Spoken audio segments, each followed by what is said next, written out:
What is that?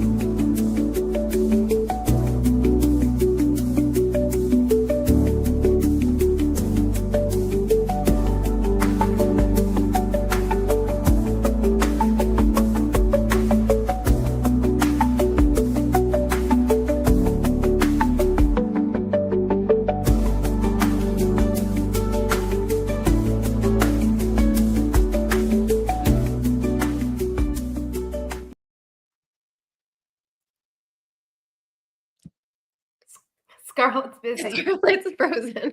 I thought she was like hard at work there. Well, I guess we can start when Scarlett's frozen. She'll hop back on.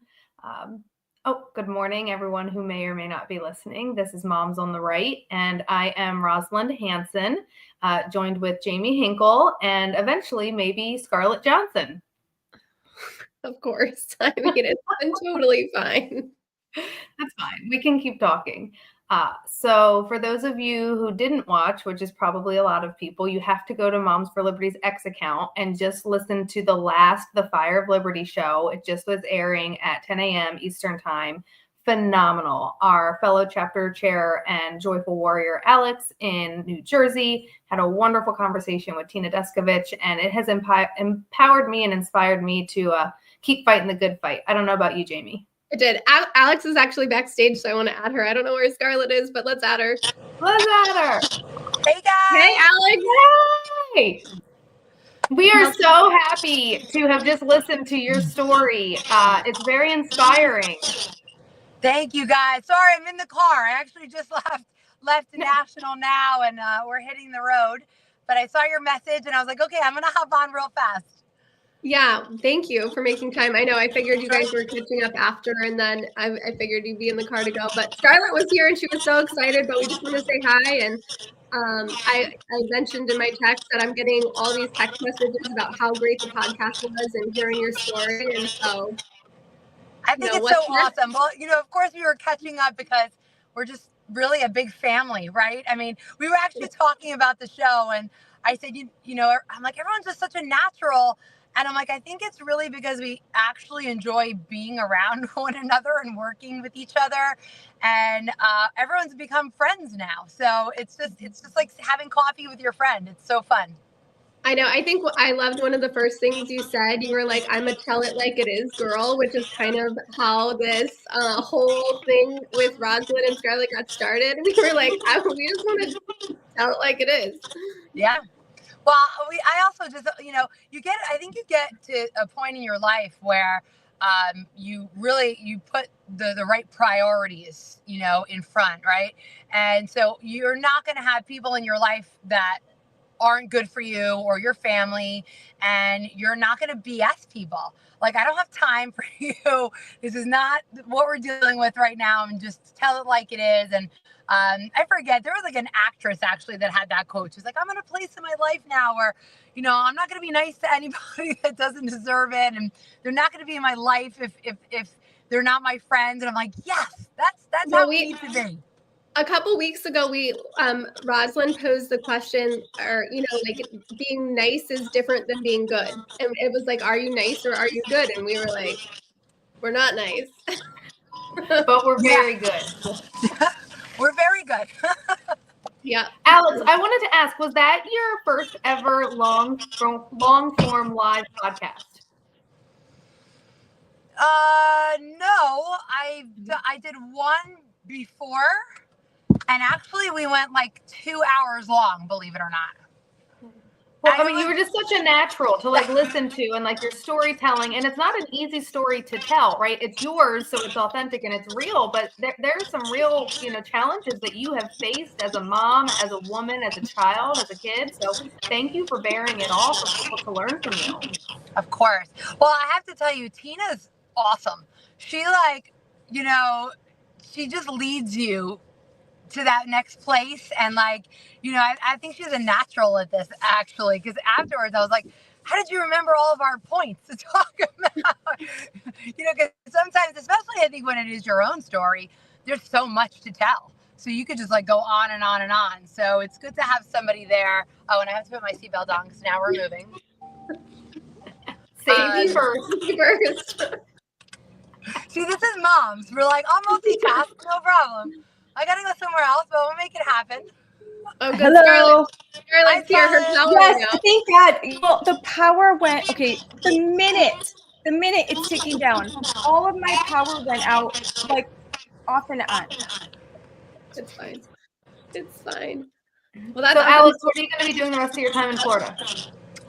We have so, actually we had gotten invited. We're friends with James O'Keefe, and he invited us to his, opening of the new office. And we were kind of like, I don't know if we can make it. And then when Tina said, hey, could you come down on the 7th? I was like, okay, we could do this. It's like, there's a day in between. We're going to make this happen. So we have a business lunch tomorrow, and then Friday we'll be with him. That's awesome. Did he release his story yet? No, they're in the I office. heard, doesn't he have something dropping really Yeah. soon that's big? Yeah. We might go straight to the office. I think we're going straight to his office now, actually. So Where's the office at? Is it in South Florida? West Palm, right? West Palm. Oh yeah. Yeah. So I lived we'll go in see him. Jupiter, so like I'm very familiar with the West Palm area. It's my favorite part of Florida. Oh, I love it. Us, like I would say us too. We like that, and St. Pete, like that, sort of area. Yes.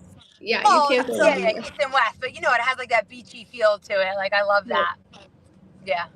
How was I your don't know, whatever. experience? How did you feel doing the show? Oh, it was awesome. We had a really good time. Well, we were joking because, I was like having a hot flash right before we went on. I was like, perimenopause is a lot of fun. Yes. And the front part is like of the office is freezing, and then back there it's kind of warm. And I was like, oh boy, here we go. Oh yeah, that maybe we can ask you about that. Like, give us some behind the scenes details of the studio. Yeah, so it was really cool. So that was my first time ever at National. I was very excited. Walked in and, greeted by like all these smiles. It's so awesome. It was very exciting. Sometimes I only get to see all of you guys at Summit or, at a workshop or something. So it's anytime we get to see each other in person is awesome. And, the offices are sort of there, and then you walk back to the right. And what was cool is that it looks like it's in a tiny space, it looks bigger like on the show than it actually is. You're like, wow, this is what I was watching. Like, I don't know, it was really cool. So you're in a Harry Potter broom closet, and nobody actually knows that. Yeah. It's that, Rosalind, that is the perfect description.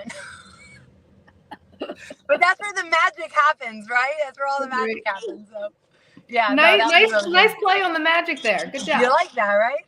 Did you get hit up for the swear jar at all? I didn't. That's good. I didn't. I mean, I'm Well, kind there's of still surprised. time. You can swear on here, and we'll let it count. Yeah, I'm like, now I'm actually surprised that I didn't. I walked in, I screamed like Jersey's here, just like prepare everybody.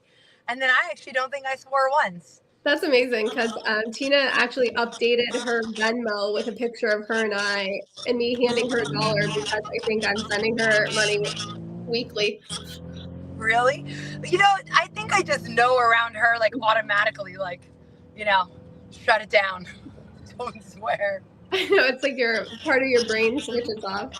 I think it really does. Yeah. Yeah. It's funny. Yeah. Like even I'm trying to think of what we were just at together. I don't know, something. And like, I definitely was like, oh, watch how you talk. Like, we definitely throw the swear words around in the tri-state area for sure. Well, I guess you guys too, but definitely in the tri-state. I think it's just my personality in general is more. How did she introduce me? We had a Zoom call with Tina last night, and she introduced me to someone that I've never met before. She has a critical mind and mouth. And I was like, thank you for that. She said, yeah, she was like, she has a mouth like a trucker, so just watch out. And I was like, okay, nice to meet you. Most of us do. I mean, I don't know. These days, it's very rare to find a woman that doesn't, I guess. Scarlett. She's the Oh, unicorn. Scarlett. Okay, all right. Scarlett's the Midwestern With unicorn. that Midwestness, yeah. Scarlett, what did you think when you were there last week? You did such a great job. Oh, it was interesting. That was also my first time that I had been on national. I'm hearing just like a little bit of Oh, I'm on the road. feedback. Okay. So it's small, but it's really pretty.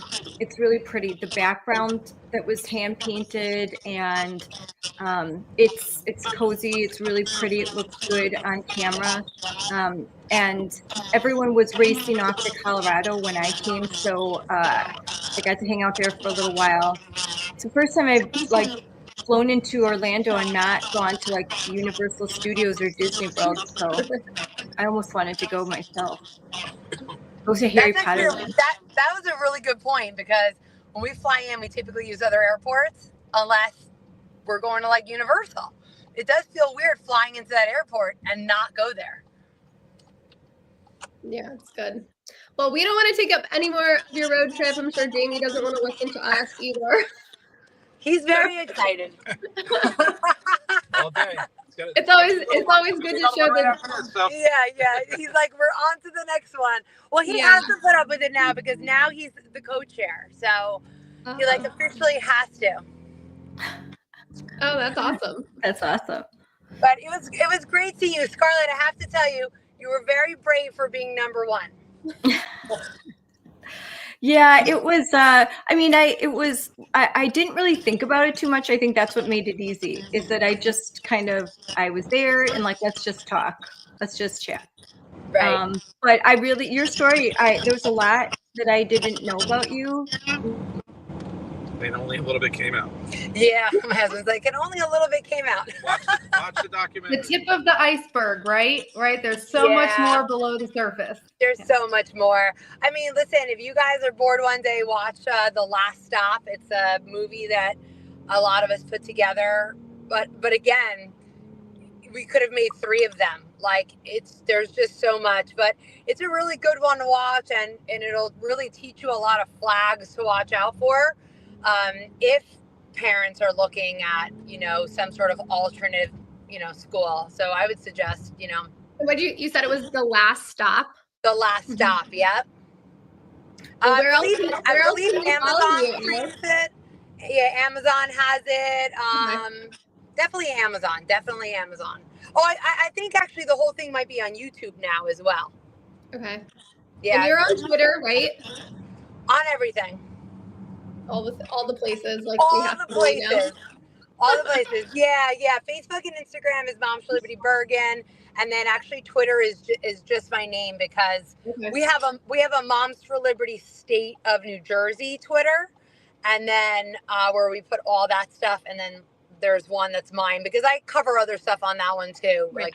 Like we help with the trafficking of rescuing trafficked kids and things like that. So I left it under my name just since it covers a bunch of different things. But yeah, if anybody needs anything, just reach out there. Yeah, or some skincare. I loved your red light therapy mask. I mean, Yeah, for sure. Oh, I was dying. She was like, "Oh my God, I saw your mask, so I did a mask, but I don't think my skin likes it." But she's like, it was one of those CVS masks. I'm like, "Girl, you can't use that stuff." I could tell you, like, I personally was like, Tina, no, don't put that on your face. Oh, she told me. Yes. I was like, you should have told me. I would have literally, I would have ran down the road and handed you one. It's always good to travel with those sheet masks. I like the collagen sheet masks. She admitted on a Zoom we had the other day talking about some kind of like Maha-esque sponsors for Summit that she's like not been a part of that. And I was like, okay, well, let's get you up to speed. Yes, definitely. That's so funny. All right, guys. Well, thank you for letting me join. It was great to see all of you. All right, bye. Bye, Drive guys. safe. Bye. Thanks. Well, that was fun. That was fun. How are If we I on the disappear echo? again, it's because my internet's crazy, and I called my husband frantically, and he's like, okay, he just upgraded our service, and they're coming to hardwire now into my computer, so this doesn't happen. Because You might have to move your offices back, because I don't feel like you had an issue at the other. Is Verizon disappearing your internet? Yes, they found me. They found me. Yeah, so yeah, we've been meaning to do this. We upgraded it a little bit and now we're gonna hardwire just because with doing social media, I need more. You need to be plugged in all the time. You're going back to And 1983 phone line style. I'm also getting a new camera, so it stops this thing where it follows me. I don't know how to fix it. I don't know how to fix it. Control what you can control. Every Okay, time what do I we want to move get into today? Yeah. What do Okay, we jump okay. So we already talked about the Fire of Liberty show, which was just on, and we just talked to Alex, and she did great. I learned a lot and learned a lot about these weird schools that I had never heard about before that are, and what are they? Indoctrination camps, where they would put so-called troubled kids, even though she just was a 13-year-old that was a little reminded me of one of my daughters, like a little more wild, a little more sassy. independent. Yeah. But she wasn't into drugs or anything like that. She just was, giving her parents probably a hard time, just a kind of a tougher personality. I had one like that, and it's not easy, but I think the parents believing they were sending her to a very good like boarding school that would get her in shape, they were sending her to this horrible place. So but I think Tina tied it in really well because it did remind me of some of the things that we're trying to fight, that schools becoming like these indoctrination centers where the kids are gaslit and they're kind of put through all of this psychological manipulation and they don't understand it. And when they come home and they're acting different, we don't understand why. So I think it was relevant. What did you guys think? I agree. And we don't know what we don't know as parents, and that's why it's our job to be really engaged and ask a lot of thorough questions. Find a community like we have found in Moms for Liberty, where if we don't know the answers, at least we can soundboard them off, and other people might give ideas or their perspective. I can't imagine that her parents actually knew where they were sending her, right? Yeah. And so I think it's a good cautionary tale for inspect what you expect, and ask a lot of questions. Yep.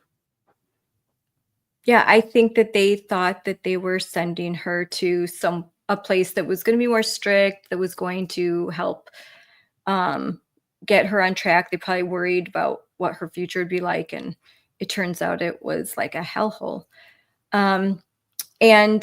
So next I wanted to talk about the Colorado Town Hall, the live event that was last week. Actually, what was it? The days are like escaping me, but it was very recent and it was a huge success. We had over 100,000 people tune in through live stream, which is phenomenal. That's amazing. And then Steve Bannon had shared on all of his platforms. So on Rumble, on his X accounts, on his social media. So that just really increased the amount of people that were able to watch this 2-hour compelling town hall. And I could have just turned it on in the background and listened and, done busy work, but I was actually really drawn in the entire time. I was watching, it was so compelling. And I'm just going to play a segment of Aaron Lee talking because there's so many good opportunities to hear from parents from all a bunch of coalitions in Colorado. So they weren't just Moms for Liberty. There were a lot of different groups represented. Gays Against Groomers. Aaron has her own coalition. I think it's Colorado for Parental Rights. And there were a bunch of groups there. So it was a really great opportunity. There were state legislators there talking. And Jennifer Say from XXXY, she always gives a really good speech. But here we have 4 years Aaron. ago next Wednesday, May 4th, 2021, my barely 12-year-old daughter was lured by her trusted art teacher into a secret gender and sexuality meeting that was disguised as an art club. And outside presenters were brought in, an organization called Skittles for ages 2 to 11 and Splash for ages 12 and up, to talk about gender and sex in secret. They told my daughter, if you're not completely comfortable in your biological sex, that means you're transgender. And what 12-year-old girl at the height of COVID in a new state, a new city, a new school is fully comfortable with herself? So of course she adopted that label. So she was celebrated with stickers and flags and bracelets. They asked who she was sexually attracted to, and she didn't know. They said, that means you're queer. More stickers, flags, and bracelets. They talked about concepts like polyamory, puberty blockers and how to access them, cross-sex hormones, how to see a gender-affirming care therapist in the state of Colorado without parent knowledge or consent, which is law, and how to get a gender-affirming care letter in her school without parent knowledge or consent. And they repeatedly emphasized that parents might not be safe. You don't need to tell your parents about this meeting. And we're so lucky that our daughter came home and broke the rule, which was what you hear in here, keep in here, and told us what had happened to her at school. But it was not as though something bad had happened. She had been glitter bombed with this idea that all of her problems would go away if she just transitions into a boy. The puberty discomfort, that'll go away. The social awkwardness, you'll have this new group of friends. If your parents don't understand, we're your family now. And it led our daughter down a very, very dark path. We actually sought a therapist and learned the hard way that they are legally obligated to only affirm gender-confused children. That's another law that was passed in 2019. And so therapy made her worse. And about 6 months after the incident, we're still at a loss of what to do in this situation. The depression or the confusion had led to depression that led to suicidality, and our daughter left us a suicide note because she did not know how to live in the body that God gave her. And so we took her to her pediatrician, who had us leave the room for the mental health assessment because, again, 12-year-olds are the steward of their own health care in this state. And when we came back, she had already been prescribed Zoloft, a psychotropic drug, and we were bullied with the suicide myth. Would you rather have a living son or a dead daughter? Do you want your daughter to live? I recommend you fill this prescription. And that led to another 2 to 3 months of absolute darkness for our family. And it was actually my husband, who's here in the room, who finally had an honest conversation with her. We stopped being afraid after about 9-10 months of going through this. And he really challenged her on, do you think we don't love you? Do you think we don't accept you? Do you really feel like this is right for you? And it was the off-ramp that she was waiting for. She was waiting for her parents to stop being afraid to talk about this and to just have an honest conversation and give her an out. And she began to cry, no, this isn't right for me. I don't want to do this anymore. And so that was the moment where she started to come out of the darkness. And quick happy ending to the story. It's been 4 years. She's now a happy, healthy, thriving 16-year-old girl. She just gave her first public speech at the Rocky Mountain Summit with CPAN, and there was not a dry eye in the house. And about a year after the incident, we watched. Wow. So what do you guys think? Well, it's always nice to have a success story, right? Like where a parent got involved and got engaged. It's heartbreaking, right? Like if Erin hadn't been able to intervene, right? And if her husband hadn't had the hard conversation of biological truth and reality and stood firm in that, what could have happened to their child, right? And I think glitter bombed is the perfect thing, right? It's no different than what happened to Alex, right? Where she was sent away and brainwashed, right? It's all in the same vein of capturing a young mind and building them into whatever cult you're trying to press upon them. And thank God for Erin and her husband and moms like Alex and moms like both of you who are intervening in the best interest of their children. So I'm thrilled for their family that it's a success story, and hopefully other parents can start getting involved the same way she did. What do you think, Jamie? Well, we heard from Erin for the first time, or I had heard from Erin, listen to her speak at the Heritage Foundation's Gender Ideology Summit back in January. And I think she closed out one of the testimonies that closed out. And I think looking around, like we were just all in tears because it, you know, our kids are in the same age range of her daughter. And it was just, I think we all had that moment where it's like, this could be our child. This could be the situation they're in. And, you know, and she was giving us this real life experience of how she pulled her daughter as a, you know, out of the darkness, where it was kind of like pulling her, you know, I don't know if she was like out of social media and just cutting her off from, you know, kind of, it's like when you get bit by a snake, right? You cut off the venom from entering the rest of your body the best that you can, and try to save, you know, your arm, your leg, your life.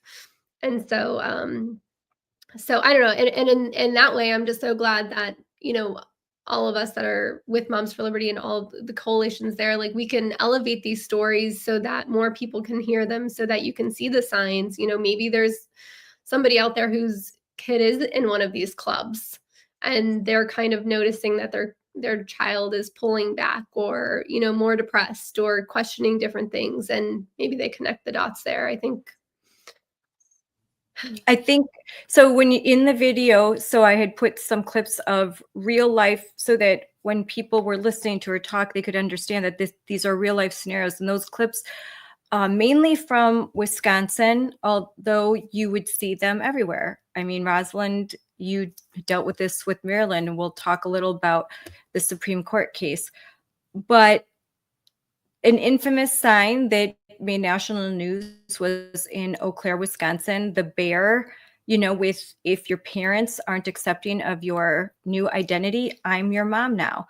And that was a poster hanging up in a middle school. And this is exactly what Erin was talking about. The love bombing, the confusing a child, introducing these thoughts. You know, when we say like they're trying to trans your kids, it's really they're introducing to vulnerable kids this idea, these thoughts. Oh, you don't feel comfortable in your own body? Who are you sexually attracted to? You're 11 and you don't feel attracted to boys? Well, then who knows? Maybe you're asexual. The biggest, like when we were growing up, and I hate that I even started this phrase this way, because it shouldn't be this way now. It should never be. If you're asking children to keep a secret from their parents, you're a predator. That hasn't changed in 2015. It's no different than when it was 1983 or 1964, whatever have you. If you are telling children that their secret is safe with you and not their parents, yes, you are a predator. Yes, any adult that wants to keep a secret with a child that is not their own is a predator. There's something wrong with that. And, you know, the thought was like what's happening in Colorado. They just passed HB 251312, which allows for a counselor or a teacher or school administrator to secretly change a child's name, and gives them the avenue to actually change it legally, allowing them up to 3 times to change their name on their driver's license. This is for minors. So they may think, well, I heard this a lot. And I actually heard this in Wisconsin too. What's in a name? So what? You know what? My name was picked up by my grandmother. Okay. My brother's name is a name that he's 4th generation, and he named his son the same name, 5th generation. Names, as parents, we pick out a name. There's a story. My kids, as old as they are, they love to hear the story about how I picked out the name. For Jacob, it was because I was 5 months pregnant. I found out it was a boy, and Jacob Dylan was on the cover of Rolling Stone magazine. Jacob spelled with a K. And I was like, I want to name him Jake, you know, Jake from 16 Candles, Jacob Dylan. And it's a funny story. It's like, that's our story. Take away a name means something. Names mean something. Words mean something. And when the state comes in or a teacher comes in and robs a child, a family of a name, and steps in and says, oh, no, you know, now we're your mom now. I think there is a singular goal to turn kids into adults sooner so that they can consent to a lot of things, including sexual relationships. I think that This whole system is being abused because predators want easier access to their prey, which is our children. Jamie, do your children have special name meetings? How would you feel if I just started calling them Jennifer? I mean, we obviously chose the names for our children. Kenley's, my oldest daughter's middle name is Jane, after my mom. You know, so and then they each got a J name. My youngest, her middle name is Journey, which is kind of unique, but I just felt like after the passing of my dad and a lot of things that happened along the way, you know, it's all about the journey. So no, I don't want anyone. Listen, you guys know this. I don't want the government involved with most aspects of my life or my family, and so certainly not having them change or affirm or support anyone naming my children or even the idea of the dead naming thing drives me insane. Like, what? You're still alive. It's not your dead name. And there's this irony of this is from a place of compassion and tolerance, right? What part of taking, let's say, a 12-year-old and telling them, okay, so from the hours of 8 a.m. to 3 p.m., we're going to call you Jenny. But then you go home and you lie about the last 7 hours and you're going to be Bobby when you're around these people. What part of that is compassionate to a minor mind, right? Having them to live, you're trying to convince them to live two separate lives, two different versions of themselves. Like, that's confusing, that's chaotic, that's added stress, that's manipulation. All of it is masked under the guise of inclusion and tolerance and acceptance. Choose a name that they think goes with like whatever sex they believe themselves to be, but like, so, you know, maybe their name is Sarah and they want to go by Bobby, but I know women that are named Bobby or nicknamed Bobby. It just doesn't make sense. Or like, we probably all had kids that made up a silly nickname, like, you know, like, oh, my name's Butthead today. And it's like, I'm not going to call you that. Or, yeah, and I mean, there is a process, right? We've all been married here, right? If you want to, as an adult, legally change your name, right? Go, Godspeed, right? Pay for it, do all the paperwork. It's a real pain in the butt, and if you've never done it, but if that's what you want to do as an adult, but minors, right? That name matters. It was given to you, and when you are an adult and decide to change it, that's up to you then. Because like, how are we really drawing the line, especially in a school situation, of what we're allowing? I mean, these kids are the same kids that they're allowing to change their names depending on how they feel or their sex. They're also saying like, you need to sign out to go to the bathroom. So it's like crazy, right? Like, they can't get their ears pierced. They can't get a tattoo. That you can't even apply sunscreen. You can't give them a Tylenol, but you can like change their name and their sex. Supposedly. About to walk into her classroom, you know, and she was late, and the assistant principal was like, you know, you need to go get a tardy pass, but like, she could be like, oh, this is my name today. Like, go to whatever bathroom you feel comfortable with. So let me give you a slip first. She say, my name is Fluffy and I'm a cat today, meow. Right. It's just, and listen, that those things are not happening as far as I'm aware in my county in Virginia. So I'm not suggesting. They did happen in Wisconsin. They did happen in Wisconsin. Yeah, I'm sure they're happening lots of places. I'm just saying, like, it's like this picking and choosing of when we're treating them like kids and when we're treating them like adults, and it drives me insane. Yeah, because it's really not hard. They're children. Always treat them like children. Right. It's kind of like in the state of Maryland, you are able, like a 12-year-old could get on the public bus. Right? Public transit, because they have a student ID. So a 12-year-old could go and get on the bus for free and go hop on over to the Planned Parenthood and get the medical help that they need without any parent help or information. They could get the mental health services. But then at the same time, we have legislators trying to pass legislation that says we can't charge minors with criminal offenses in certain categories until they've reached the age of 25, because their brain isn't mature enough to process the decisions they've made. And I'm like, what? So It doesn't make sense. No, Like, it it's makes talking out of both sides of one's mouth. Thank goodness legislation like that hasn't passed yet. But considering we wanted to try and put condoms in pre-K here in Maryland, I'm not seeing that. I'm not saying that legislation won't come back. Like, Um, not too far fledged. I know, but that kind of I rolls wanted- right into talking about to play comprehensive one- sex ed, which I know, Scarlett, you said we wanted to touch on Yes. today because that's this month's theme under M4LU. Yes, I wanted to play this video real fast if it will come. Email, Here we and go. end it here, says This is Colorado State Senator. basically, I'm accountable to Almighty God because I'm standing up for equality.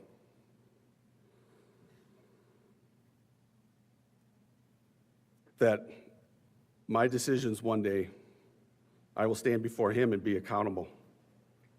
Well, this is what I believe. You ever seen that movie, Talladega Nights? And you see that section where they're talking around the dinner table and they're talking about what their favorite version of Jesus is. All right, baby Jesus. I love baby Jesus. And the guy goes, well, I love Leonard Skinner Jesus when angels are behind him and the choir is singing and he's playing Freebird. Well, on my day of judgment, I might be standing in front of trans Jesus. I don't know. Trans Jesus. This is Catholics for what- opt out. Opt me out. These are not serious people. Get out of No. here. Does he recognize the irony of quoting a fictional movie with comedic writers directing it? And this is his moral compass for this speech that he is going to give. Like, does he? I mean, like, is this? the You're same, literally like, repeating fiction. You've sold that this is fiction now because it is. if you're not first, you're last. Democrats have broke their brains. I don't know what's happening. I could be saying for trans Jesus. Who knows? It's like he doesn't believe in the Bible, Jesus, whatever. Like he's not a Christian, and he's just saying this because he knows that one of the more powerful groups that have been testifying are Christians, Christian people of faith, actually, people of faith who believe in God. Just like in your case, Rosalind, where it is a coalition of people of faith getting together saying, you know, whether I'm Jewish, whether I follow Islam, whether I'm Christian, even I'm atheist and I just don't want any religion taught to my kid. There is a worldview here, and it's beyond new age. It's crazy. It's just this crazy worldview that we could spend hours and bring James Lindsay on and we could discuss it. Thinking, like, isn't it James that says that like queer theory is their religion? It is. It is a religion. And I think as a society, we could really help move the needle and how to get past this divide if we started to look at and acknowledge that it is a religion, right? Yes. And religion there are probably hundreds of religions, right? And I respect Muslims, I respect the Jewish community, I respect Ethiopian Orthodox, I am Catholic, right? And you have your right to religious liberty, just like I have my right. And if we came to a world where gender ideology and the LGBTQIA, now MS-13 mafia, was its own religion, okay, then guess what? That means you don't get to push it in my schools anymore, because we do have a separation of church and state, and you do deserve to have your rights protected and respected. But that doesn't mean that I have to buy into your religion. And I think that would really go a long way in our society. And if you see the image I put up here, this is the truth. This is what they say. Like, they're putting not just the quiet part out loud, they're screaming it. There are no princesses. Little girls are also kinky. Your kids aren't as straight and narrow as you think. This is what they think of kids. And this rolls right into comprehensive sexuality education. They are treating your little children as if they are able to be consenting adults. They're kinky. You don't know. Your kids are a little bad. You know, they like this. It's gross. It's disgusting. And It's in education. It permeates curriculum, and we have to be aware and vigilant. I don't really think it's just in education. It's in our society as a whole that like just attempt to sexualize our children. And you know, it's that push for this minor attracted person nonsense. I'm not gonna curse on this one, but well, maybe I will, because you know, it's just BS. And and no, and society does need to stand up and say, absolutely not. Like, we are not going to sexualize our children. And, you know, I think social media has done a fantastic job of pushing it along because it just creates this outlet for the weirdos and, you know, to share and post and view. And, you know, kids, that they're saying kids are kinky, but really they just want attention. And it opens this path for, you know, attention from these pedophiles, to be quite honest. Pedophiles, yeah. And we have laws on the book to protect from child abuse, to protect from the sexualization of our children, right? So be who you are as an adult, go, Godspeed. The line has been and always should be the children. And now that line is not there. It is getting grayed out. And one of the key things that Moms for Liberty fights for is educating everyday citizens, everyday moms who are like, that doesn't happen here, or that didn't happen to my kid, right? It wouldn't happen to my, like, until it does, right? Until it does, until you see the signs and what's happening, and you see what's you know, the closeness of the math teacher, right? As one of the examples from Colorado. So That was that's wild. where you, yeah, that is a wild That was story. It's unimaginable. That story, to sum it up, one mom talked about her autistic daughter who was in middle school, and she was functionally autistic and had some issues. And her math teacher started to talk about gender ideology and these concepts. And the math teacher is married to a transgender individual. The math teacher starts to plant these ideas. Her daughter has these issues, probably didn't feel comfortable in her body. Maybe she was teased. There's underlying issues going on there, and she's exploited. So eventually the daughter comes home and says she's identifying as trans. She's identifying as non-binary. And the mom says, no, honey, no, let's talk. And the daughter's more adamant. She becomes more sullen and withdrawn. And she starts to have these secret private meetings with her math teacher and with a Rainbow Alliance Club. There's a lot of different names, these different groups. And eventually she runs away and moves in with the math teacher. And state of Colorado, the local police, the judges, they don't do a thing. Her daughter's currently still living with her math teacher. And one of the Colorado representatives said that they have a room in their house. They have a bed, a spare bed, and any kid that's running away from home because their parents won't affirm their identity is welcome to stay there. It's like they're creating an underground railroad for the kids where the parents are like, hey, we don't want our child abused and sexualized. Oh, well, the kid's rebellious, so come stay with me. Like, what? Make it make sense. And I don't think you can. In this situation, it doesn't. It's like if a kid wants to drink beer or do drugs, and the parent is saying like, no, this is not safe, and a teacher is saying, well, come live on my couch. Come over here. I'll give you the tattoo your parents won't let you get. Like, yeah. So what about this? What if I said, I have a room in my house, and if your kid supports Trump and is MAGA, but your parents voted for Kamala and they hate MAGA, I'm your mom now. Come on, come home. So like, creepy. come back to. I mean, they would lose their minds. They would lose their minds. If that's a great analogy. If I were Catholic and said, if you are a believer and your parents are atheists and they just won't support your religion, leave them and come live with me. No, and the Bible would never condone that. There isn't a pastor out there that would go along with this, because parental rights are always ascendant. You honor, you respect your parents. You know, even if you disagree with them, you honor them and you respect them. To say about the dad who was there, who, you know, if one of the parents does feel this specific way, where are the parental rights there. Yep. Right, Yep. right. When you get into custody issues, it's even thornier and more heartbreaking, right? Right. Because then the kids are torn between their parents, which can be devastating. Lose custody of your child. I mean, isn't that Harrison? Remember Who has a manipulative wife, okay? A woman that wants to get back at him and is using the kids to do so.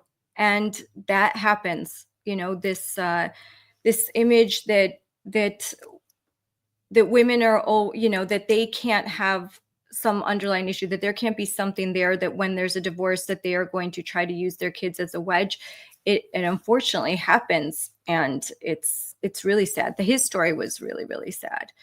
And a lot of cautionary tales there.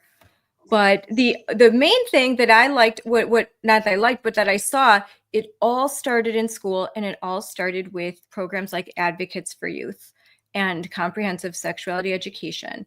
And Rosalind, you could talk about this because you and several other parents got so fed up, you actually have a case that is pending before the Supreme Court. Yeah, so the Supreme Court heard the case on April 22nd, and we will hopefully hear by the end of June, beginning of July, what their ruling is, what their opinion is on it. But this is exactly it. It's taking comprehensive sex education is intended like blocks, right? Like different specific sections, specific frameworks, specific ages, specific topics. Parents are supposed to be notified in advance, depending on where you live, like, hey, this is what we're going to be teaching. Do you want to opt in?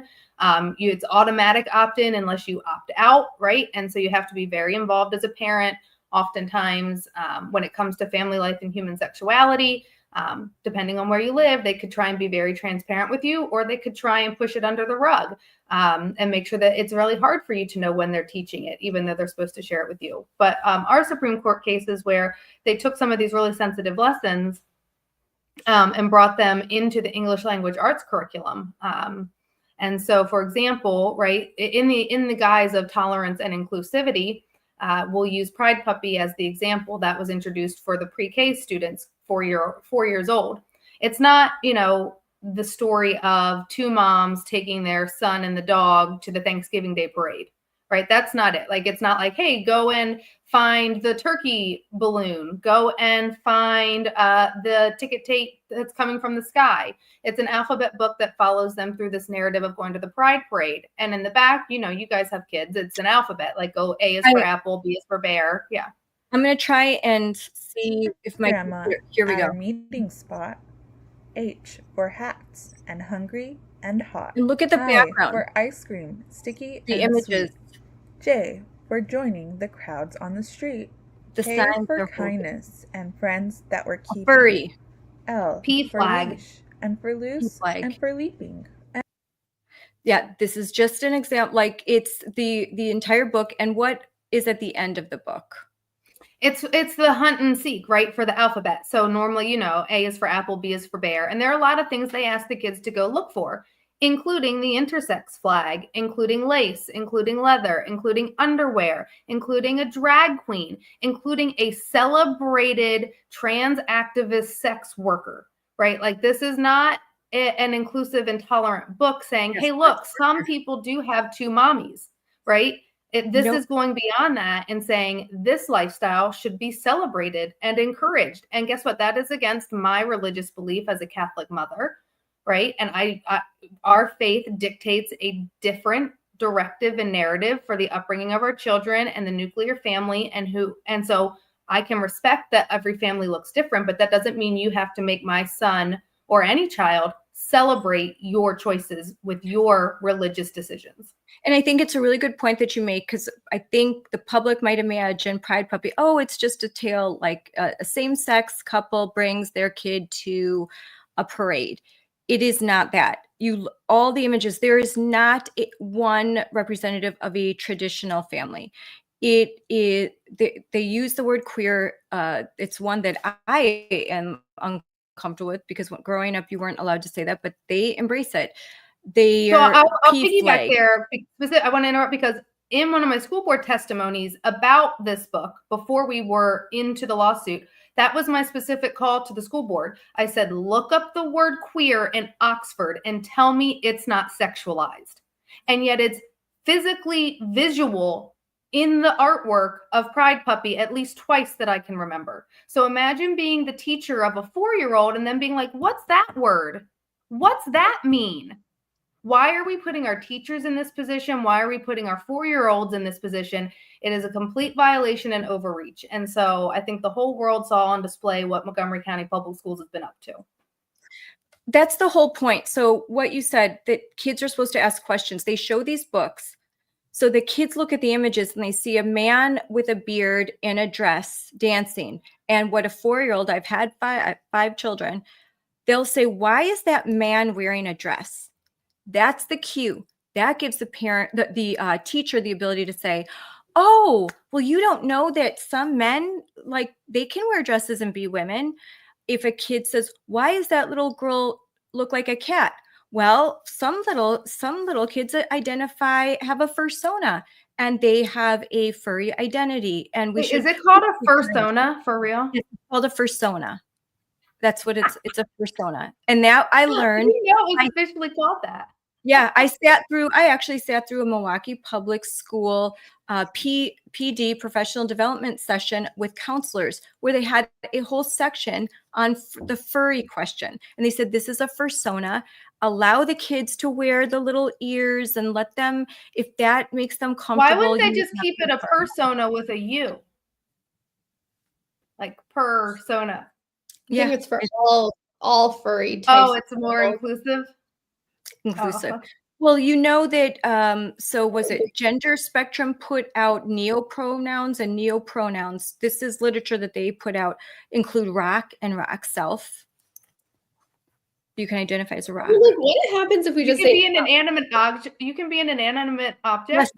Yes. I need to, next time I will have the image of that. It's called neopronouns. And it is something that was in GSafe. Is that how you get out of paying taxes? Yeah, I'm a rock now. Stop charging. I can't contribute to society, which also is true if you have a neopronoun. You have a mental health disorder, and so therefore you cannot contribute to society in your current state. Okay.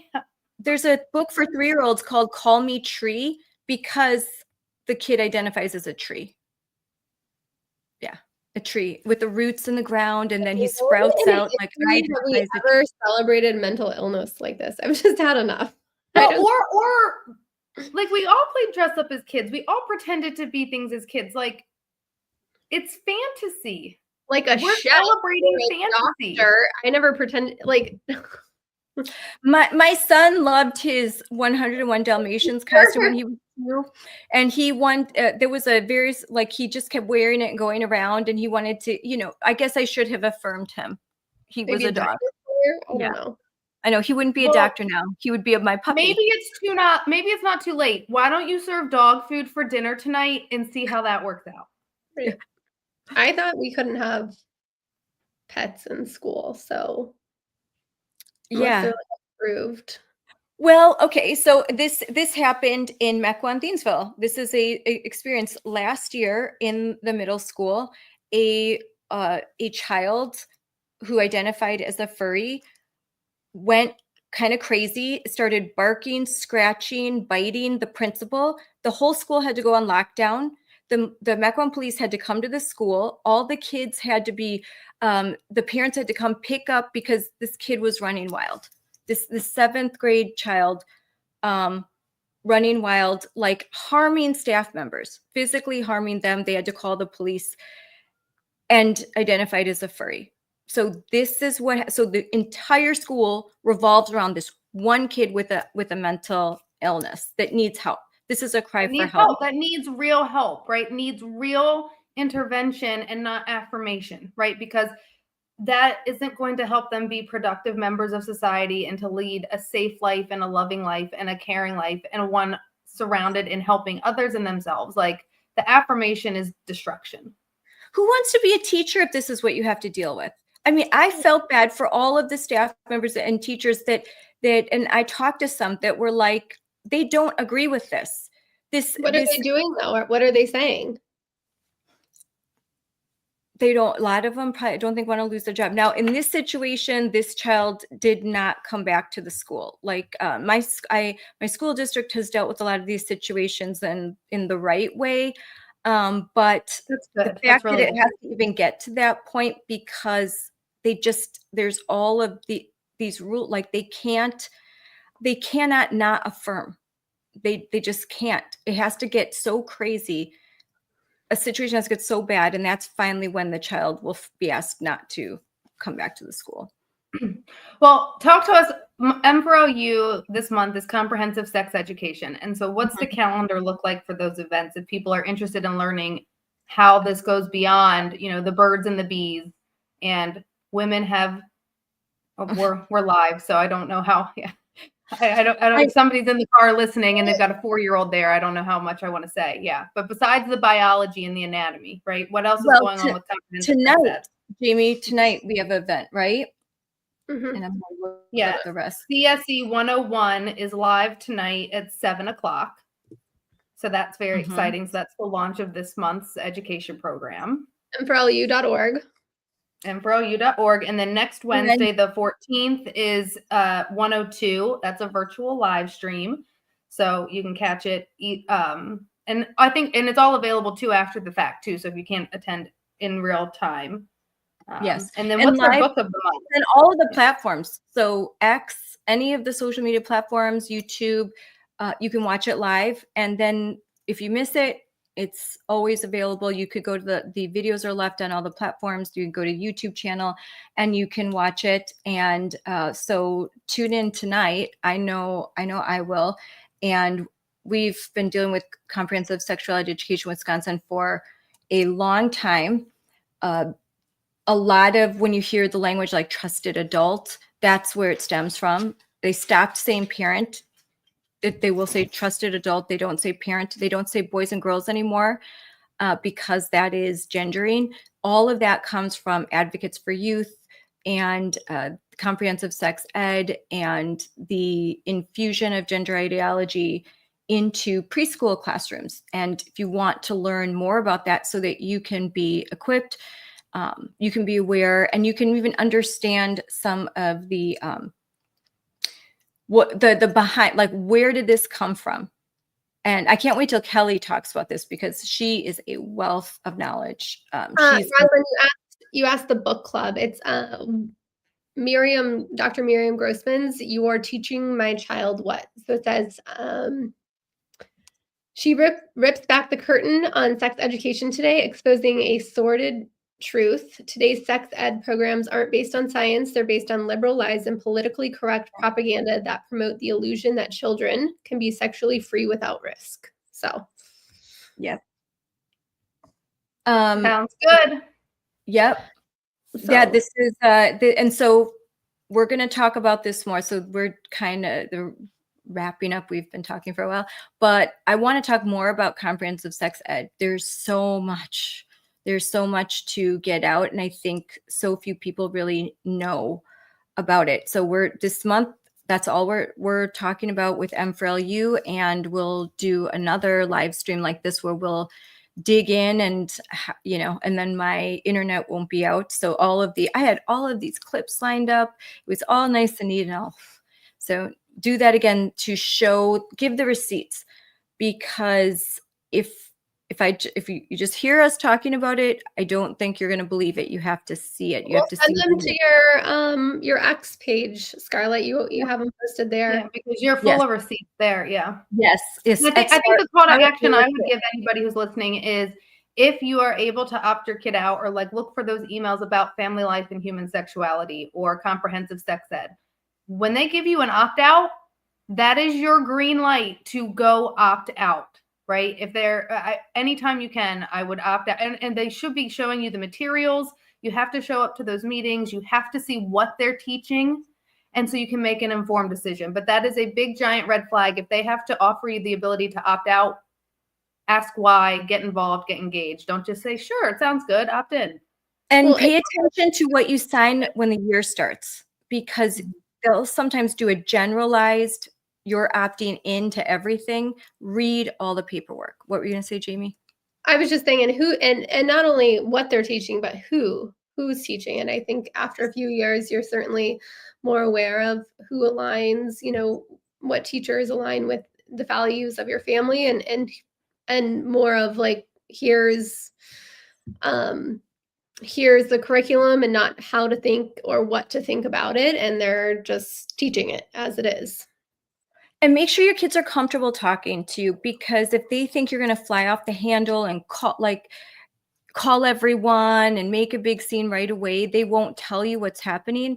There are ways, oftentimes the way that we deal with things at Moms for Liberty is behind the scenes. You will never hear about it.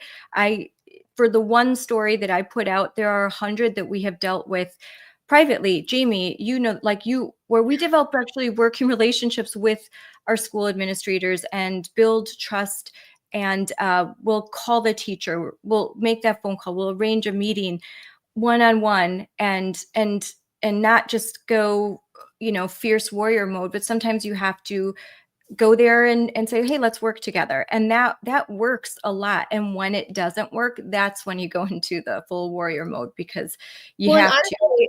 If there's not an opt-out, then that's a conversation of why there's not an opt-out, and can you get an opt-out implemented, and just starting those conversations. I mean, kind of have to be a thorn in the side. And maybe the administrators, your principal doesn't even know. They don't even know what's going on. That is true. That where they approve a curriculum because it's free, Advocates for Youth. Oh, it's free. It is the gold standard. It's so good. It aligns with our state statutes on human growth and development. And they're like, okay, great, fine. I'm sure it's fine then. And they're not pouring through the thousands and thousands of pages and all that. So make them aware, and then see what you can do about it. And that often works. But you have to be engaged, have relationships, and know what you're talking about before you go in. Well, maybe that's the call to action is, if you haven't looked at your kids' comprehensive sex education at their schools, go do that. Find it. If you have a question, I'm sure that you can post it onto our X account or the Moms for Liberty Facebook account, and there's always somebody willing. Somebody will answer. Somebody's going to answer you. Jen Turner out of Iowa will answer you on Facebook DM. Oh, she will. Yeah. It's the end of the year, I know, but over the summer is when, I know this is the case in Wisconsin, where they actually start to go through their policy, and they start to have committee meetings all summer if they need to review their human growth and development plan, or they form these committees for curriculum changes. They do that over the summer.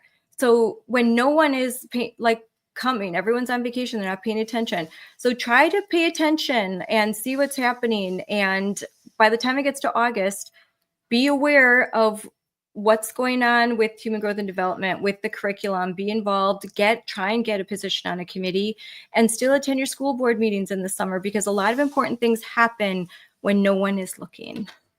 Yeah. Well, happy Mother's Day to everyone this weekend. Yes. Happy Mother's Day to you too. And it's been a good chat. It's been a good chat. This has been a great chat. Didn't we just have a conversation about Mother's Day? We're like, well, who put Mother's Day in May? I don't want Mother's Day at all. And yet I can still wish you a happy Mother's Day. It happens so fast. Just this week, my husband's like, it's Mother's Day this week, and what do you want to do? I'm like, no, it's not. It can't be Mother's Day already. It is Mother's Day. They put it in May. And I mean, I'm not going to slam on Father's Day, but it's actually in the summer when not the busiest time of year. I mean, just saying. Yeah. Yeah. But I was glad that I think we could take away all of these Hallmark holidays. I know Mother's Day is a day where I just don't want to clean. And I don't want to cook, Every day is Mother's Day. Every day is Father's Day. Every day is Appreciation Day, right? Special holidays for it just add to stress and anxiety in my perspective. So I'll celebrate you all year long. How about that? Oh, yeah. We could have people drop comments on that. Do you want to celebrate Mother's Day, Father's Day, Teacher Appreciation Week, Grandparents' Day, Nurses Week? Yeah. Principals Day, Custodians Day, Trash Truck Driver Day. I appreciate all of you all the time. Yes. I know it's like, oh wait, it's Teacher Appreciation Week. We have to make sure that like it's Mother's Day. It's this day. It's National Pizza Day. I just found that out on Friday. It's National Pizza Day on Friday. I can get behind food days because then I know what to eat. What is today, Rosalind? You always know what You the just said it's National Pizza Day. it's Friday. Yeah. What? It's a Friday. It's National Pizza Day. I was like, let's celebrate that. I do want to put a post about that. Tina, will you let me? It's School Nurse Day. Every day's a day. Thank you to all the school nurses. Thank you to all the school nurses. Usually the secretaries are school nurses too. In a lot of the schools, like this, like someone in the staff is the well, maybe because I always had my kids in really small schools. If a public school, it's probably someone that works with Planned Parenthood. Was today I'm the not 8th? celebrating that. Or maybe it's Not celebrating that. I'm not celebrating. I don't know if I want to celebrate School Nurses Day anymore. I don't want to celebrate any of them. I think it is unnecessary, and we should treat everybody with gratitude, respect, and appreciation every single day. I was wrong. School Nurse Day is tomorrow. Okay. And I love sorry. nurses. My daughter is in school to be one, and they do the Lord's work. I mean, they're nurses. Tell her I said thank you. There Yes. you go. Your nurse is your primary caretaker, you know. I mean, childbirth, it's like the doctor like pops in, hey, I'm here. It's the nurses that were there like the 36 hours of labor. Tomorrow's National Coconut Cream Pie Day. I love coconut cream pie. All right. Well, tomorrow's And on that, I'm gonna go get some pizza. yeah. I'm starving. I'm really hungry. Okay. All right. Bye, Bye, ladies. everybody. Bye. Bye. Oh, wait, I gotta end it.